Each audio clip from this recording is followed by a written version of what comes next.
Всем привет! Вайзол выпустила вторую версию мышки OGM Pro, и она во многом отличается от первой версии. Самое главное изменение – это ее размер и вес. Она стала чуть меньше, и в руке это хорошо ощущается. Для средней руки ладонный хват стал менее удобен, но зато с полукогтем и пальцевым хватом мышь в руке ощущается более комфортно. В пользовании мышь у меня 5-й месяц. Какие-то проблемы у нее были изначально, а какие-то появились за этот промежуток времени.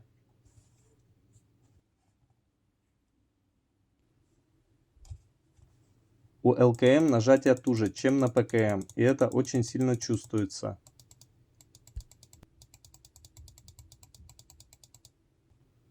При определенном нажатии слышен и чувствуется скрежет. Этот дефект появился спустя 3 месяца.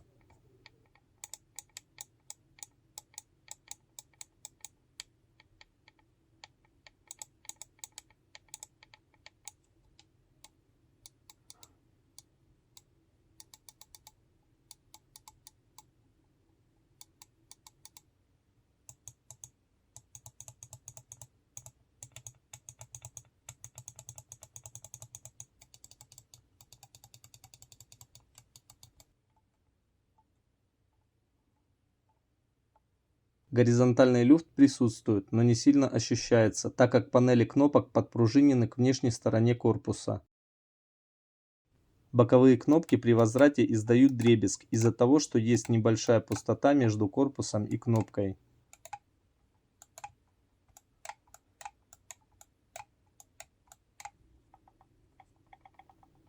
Присутствует постукивание вала колесика об ограничитель. Из-за этого возникает звук погремушки во время прокрутки.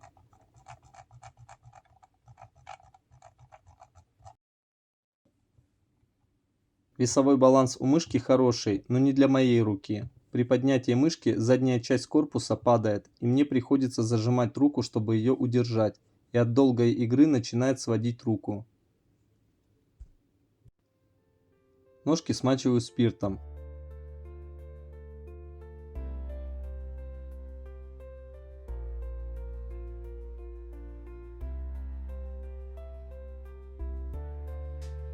Для откручивания винтов использую крестовую биту PH1.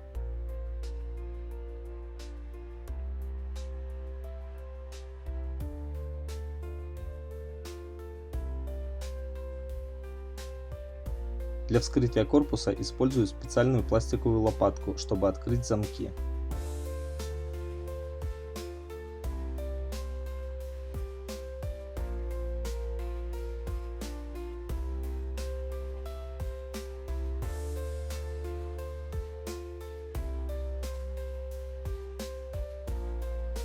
За боковые кнопки отвечают переключатели Kailh Green Dot 3 миллиона нажатий.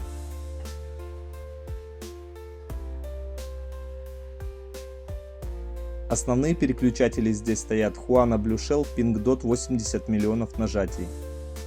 Вал колесика изначально был смазан производителем, и за 5 месяцев пользования на смазку налипла пыль.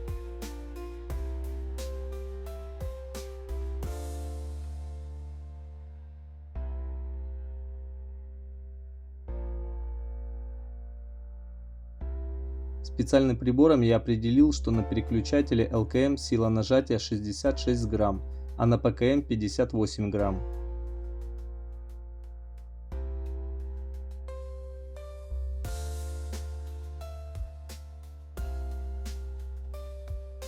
Демпферы, которые стоят на ограничителях обратного хода, сделаны из мягкого материала, и если кнопку слегка приподнять вверх, то может показаться, что есть pre-travel.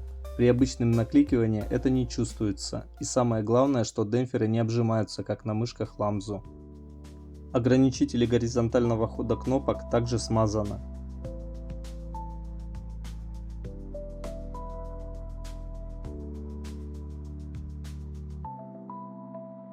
Верхняя часть корпуса очень мягкая, но в сборе корпус монолитный и нигде ничего не прожимается.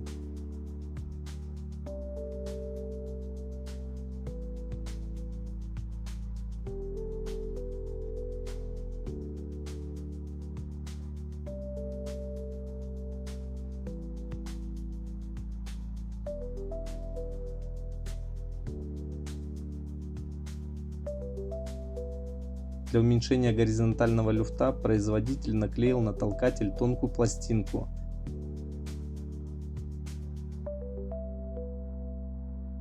На пластинке можно увидеть протертое место от ограничителя, из-за этого и был скрежет при нажатии.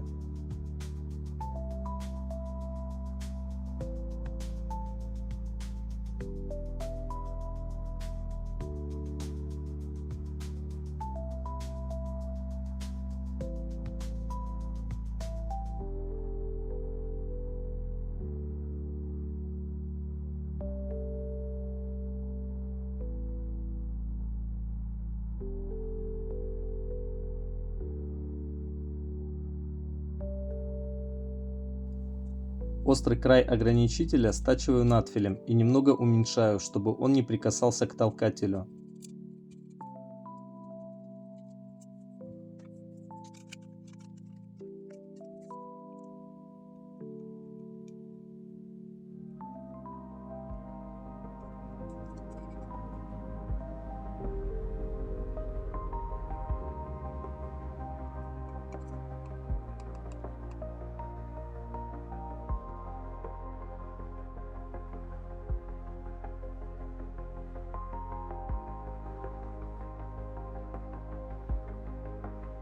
Для уменьшения люфта я наклею тонкую пластинку на внутреннюю сторону толкателя.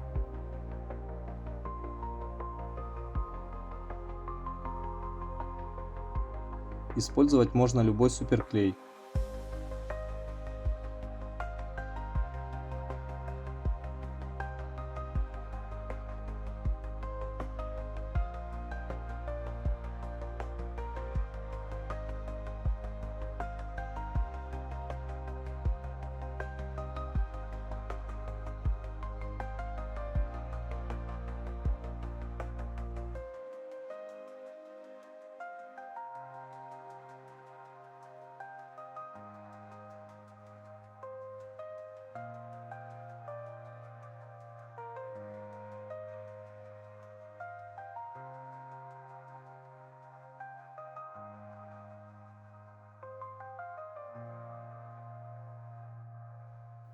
Пластинка оказалась толще, чем нужно, поэтому я немного стачиваю ограничитель с внутренней стороны, чтобы был небольшой зазор.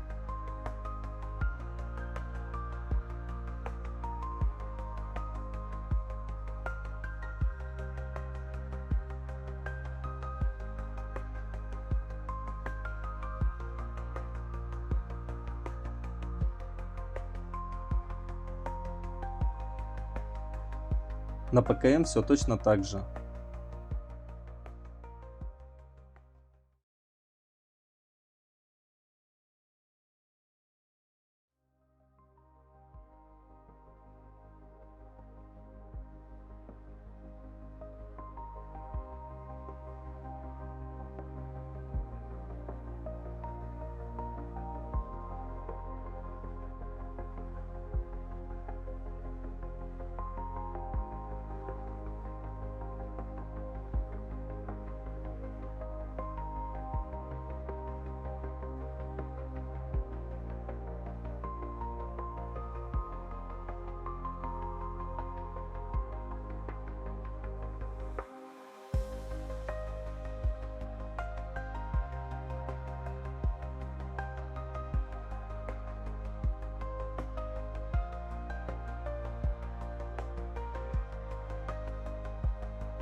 В местах трения ограничителя и толкателя смазываю силиконовой смазкой, как это было изначально.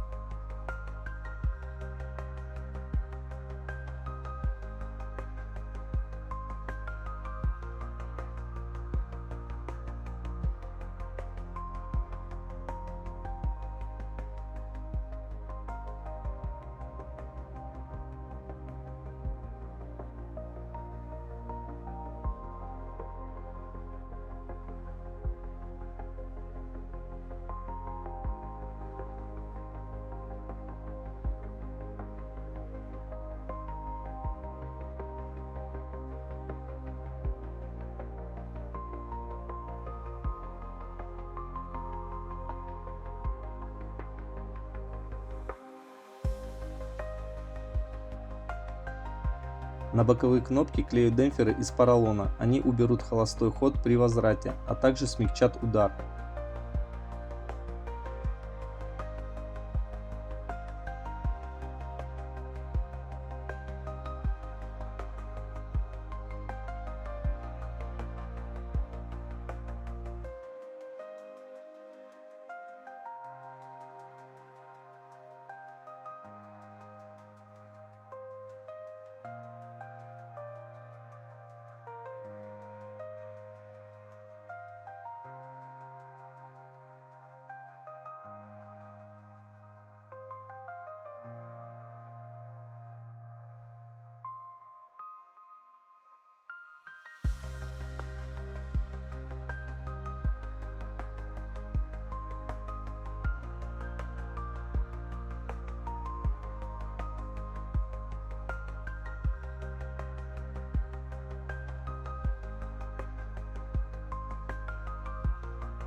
Переключатели я заменил на Huano Crystal Shell White Dot 100 миллионов нажатий. Кнопки были отобраны из небольшой партии переключателей с помощью специального прибора. Поэтому оба переключателя имеют одинаковую силу нажатия. Этот ограничитель, на который я указываю, прижимает вал колесика. Между ним и валом есть небольшой зазор. Убирать я его буду с помощью тонкой пластинки, увеличив высоту ограничителя.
Энкодер смазываю силиконовой смазкой, так он станет более мягче работать и дольше проживет.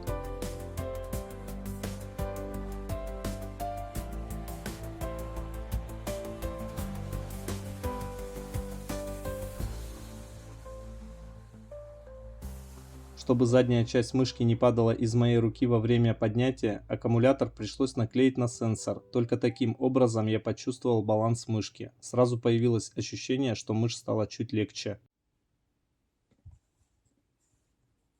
Горизонтальные люфты уменьшены до минимума, они никак не ощущаются.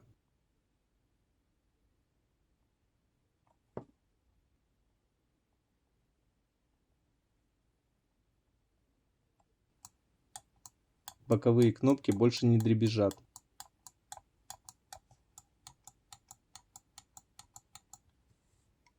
Колесико больше не постукивает и чуть тише работает. Единственное, есть небольшой призвук от кнопки, на которую нажимает вал колесика.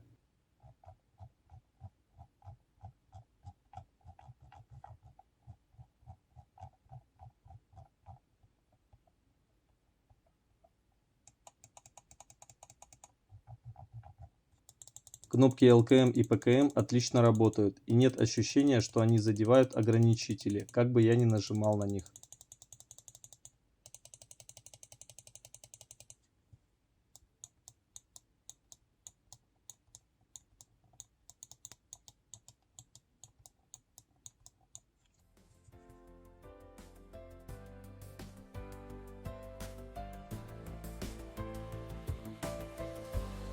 Оригинальный провод очень жесткий и неподатливый, его качество оставляет желать лучшего. Максимум, что к нему можно подсоединить, это донгл, и то если его не закрепить, провод будет его утягивать под стол.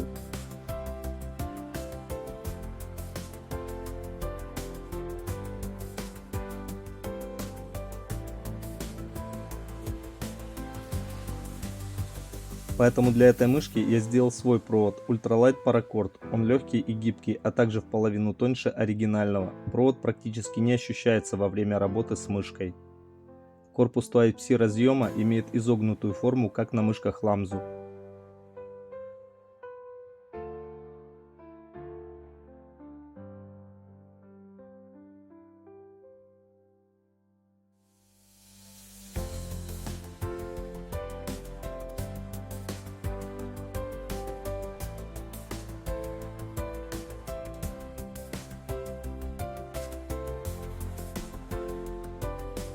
Такой провод можно заказать на Авито, ссылка будет в описании под видео.